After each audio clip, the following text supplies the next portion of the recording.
What's up, guys? Welcome to Daily Dose of Reddit. This is your host, Zach, and today's subreddit is r/AmITheButthole.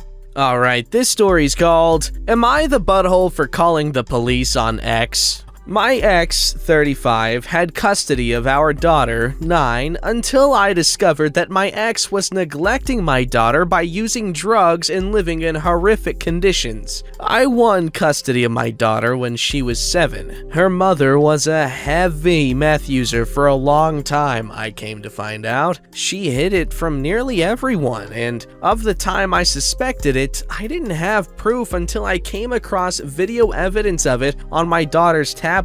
During our custody battle, my ex got clean. I was very happy about this, as I wanted my daughter to have her mother in her life. My ex got a job making good money, moved away from her abusive meth head dealer boyfriend, and was finally trying to make something of herself. Well, the last few months, my ex was finally allowed unsupervised visits. Every visit there was a ton of drama. She was late picking up our daughter, 16 hours late once. She slept for 24 hours straight, leaving our daughter to fend for herself for food. Our daughter had to call her grandma to pick her up because she couldn't wake up mommy. She lost her job due to being sick. She constantly has an excuse for why she's late or unavailable. She once had a friend bring my daughter back in a car that had a breathalyzer in it to keep it running. I discovered this guy had 5 warrants out for his arrest due to meth. This last visit, however, is where I think I might have been the butthole. My ex was 4 hours late picking up our daughter, yet again, and then had a 2-hour drive back to where she lives. I checked my daughter's phone GPS to see if she had made it to her mother safely, only to discover they weren't even halfway there yet. Her mother stopped at a random gas station off the interstate for 2 hours and left our daughter alone in the car. I couldn't believe it when I talked to my daughter on the phone. So of course I called the police to do a welfare check. Before the police could arrive, I checked with my daughter again to see if her mother had returned. She had. I relayed this information to dispatch. They still chased her down. All I was told is that my daughter was okay. After my daughter returned from visitation, she told my wife about the incident. This is where I feel terrible. Daughter said the police put her in the back of the squad car as her mother and car were searched. She was terrified. That was never my intention. I just wanted to make sure she was safe, because I was 99% sure there was some sort of drug deal or use going down, especially with recent behavior. Her lawyer even withdrew from counsel this week after a drug test was ordered. My suspicions are through the roof, so am I the butthole? Edit. Some are under the assumption that I haven't fought tooth and nail for 2 years to keep sole custody of my daughter. The battle is still ongoing,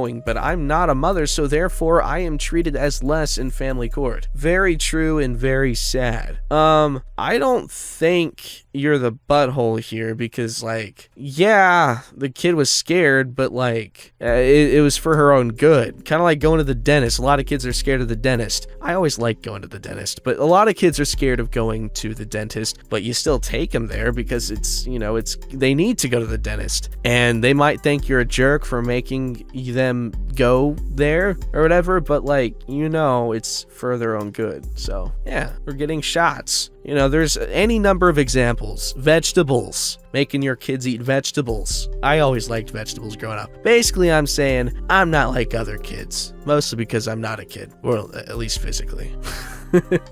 Alright, this one is called Update. Am I the butthole for calling police on X? It's been since December when the initial drug test was ordered for my ex, thanks to the events of several visitations and the situation she placed my daughter in, who is 10 now. The second court date, when my ex failed to show or present a drug test, the court ordered my ex's visitation rights to be suspended until she could provide a negative hair follicle. By the third court date, the judge decided to place a no contact order on my ex, which was a huge relief. My ex has failed to show to the other 5 court hearings after, so it was decided her failure to take a drug test will now be considered a presumptive positive. Wow, imagine that. In the meantime, my lawyer filed a motion for 100% legal custody, already had physical, of my daughter and give my wife power of attorney over my daughter. This was just granted yesterday, especially when an expert witness, my own daughter, testifying against her mother, which I honestly never thought she would do, and my own testimony. My daughter's mother has been missing in action since the beginning of December. The last I heard from my ex-mother-in-law, she couldn't even afford to have her electricity turned on. I'm furious her mother has placed so much stress on our daughter, that she has hurt her so thoroughly that my kid said today, off the cuff, that she will never forgive her mother. My wife and I didn't even know how to reply to that, so we just nodded in understanding because she is allowed her feelings.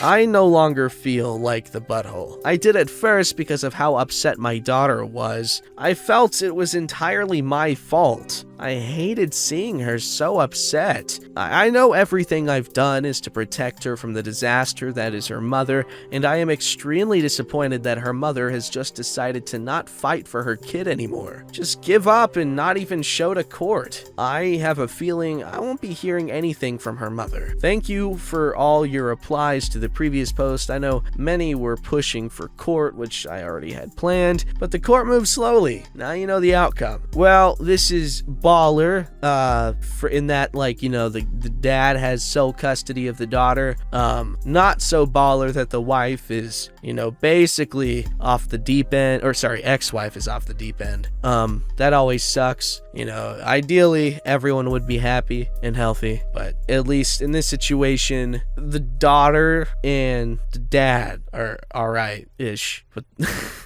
Alright, this story's called, Am I the Butthole for Deactivating My Niece's Social Media When She Refused to Do an Internet Safety Course? I have custody of my sister's daughter, a 13-year-old. She became old enough for social media a few months ago, and I let her create profiles on her birthday. I said the condition was that she make her accounts private and only accept followers and friend requests from people she knows. She showed me her accounts, which were set to private, so I believed her. I also followed her so I could see what she was posting, which she agreed to. A couple weeks ago, I decided to check her profile as I hadn't seen one of her posts in a while, despite her being on there all the time. It's public, not private, so she changed her settings, and I'm no longer following her. I'm assuming I was soft blocked as I can still see her profile. However, the part that concerned me most was her bio. She has her full date of birth, full name, town name, ethnicity, other info about her, and photos of her and her friends in their school uniforms with school crest visible. I told her why this was a problem, but she responded that it wasn't a problem. I told her that she has 2 options: take an internet safety course, or delete or deactivate all of her profiles. She chose the first option. I paid for a short course, an estimated 4 hours to complete. Ugh. It took a couple days, at which point she told me she'd taken the course and passed with flying colors, even showing me the certificate that she passed. I gave it a day, checked her profile, and it was exactly the same, except I was blocked and had to go incognito to check it. I also checked the course website and it said that you, as in the user, spent 17 minutes on the course. Oh no. That was the last straw, so I told her to delete and deactivate everything, and I put software on the PC, which I've used to block social media. I can't do much about apps on her phone, but it's something. She's told my mother what I've done, and Mom is outraged. Says I had no right to take away her social media, that I should reinstate it and apologize for being paranoid and controlling, and let her make her own choices about her personal safety. I've said she's 13 with no concept of internet safety. she can have social media back when she understands how any aspect of online safety works. My mother feels this is unreasonable and that I have moved the goalposts as she's completed the course like I asked, but there's no way she's completed a 4-hour course in less than 20 minutes. Mom says she's 13, not a little kid, and I need to trust that she knows what she's doing. I said she has to earn that trust first, and Mom again accused me of moving the goalposts and said her completing the course should have earned that trust. Am I the butthole for not letting her have social media? Edit, to be clear, this is more about my conflict with my mother and her accusations of me being controlling. I don't expect anyone to call a 13-year-old a butthole. Also, to clarify a few things, I'm a woman, my niece's mother is my older sister, my sister and my niece's father are both uninvolved in her life, which is why I have sole custody and have legally adopted her. The mother I mentioned above is my mother, who is also my niece's grandmother. Okay, now in my opinion, OP is being a little bit of a control. I don't want to say freak. Let's just say enthusiast. Okay, control enthusiast. All right, so here's the thing about teenagers. All right, not me. I was a pushover. I was basically a sweet little 6-year-old up until I turned 18. And now I'm currently a teenager in my 20s. But anyway, the thing about teenagers is if you don't want them doing something, do not try to force them. Like, make it so that they have no other choice but to not do it. All right, because strict parents breed sneaky children, sneaky, deceptive little monsters. If you think your kid's not going to do something just because you got mad at them not to, and they never do anything wrong, well, you're just a fool because they are doing everything you don't want them to. Probably, maybe. I mean, this is not 100%, but like for the most part, they are doing everything you don't want them doing, and they're just really, really good at hiding it. So, a lot of it is giving them the illusion of choice, all right? Like, hey, Mom, I want to go to this party. No, you can't go to the party, you crazy? No, you're grounded for even asking, all right? You think, haha,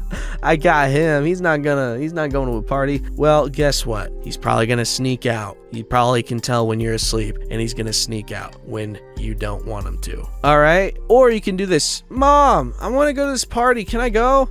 Yeah, okay, you can. All right? Just make sure you're responsible. And if you need anything at all, make sure you call me. All right? I just want to make sure you're okay. And then boom, your kid's going to feel more inclined to keep your trust. Damn, I should be like Dr. Phil. I am basically Dr. Phil, but like better. He has inferior hair all around, all right? He's bald and he only has a mustache. I have a full head of hair and a beard. No wimpy mustache going on here.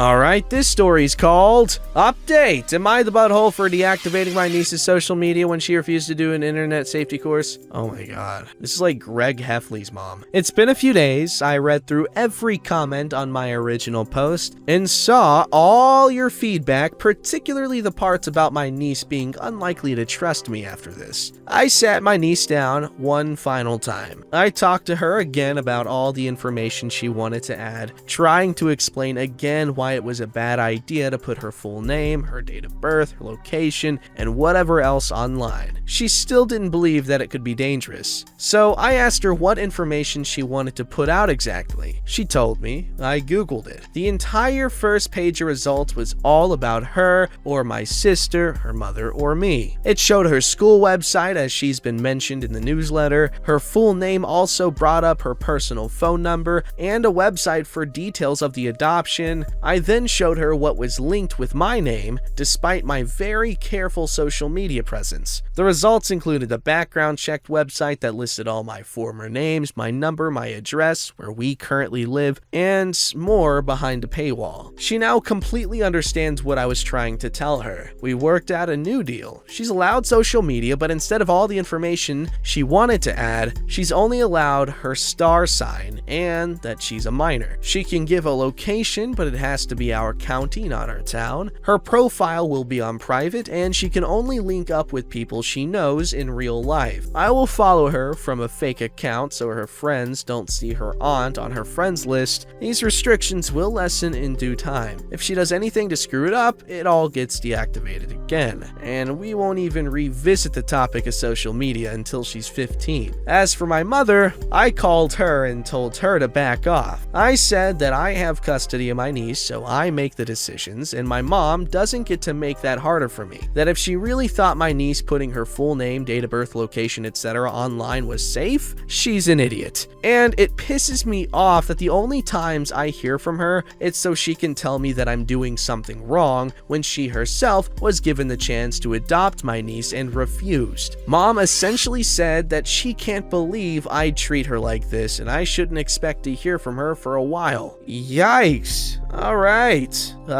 Here we have Warrior Mom.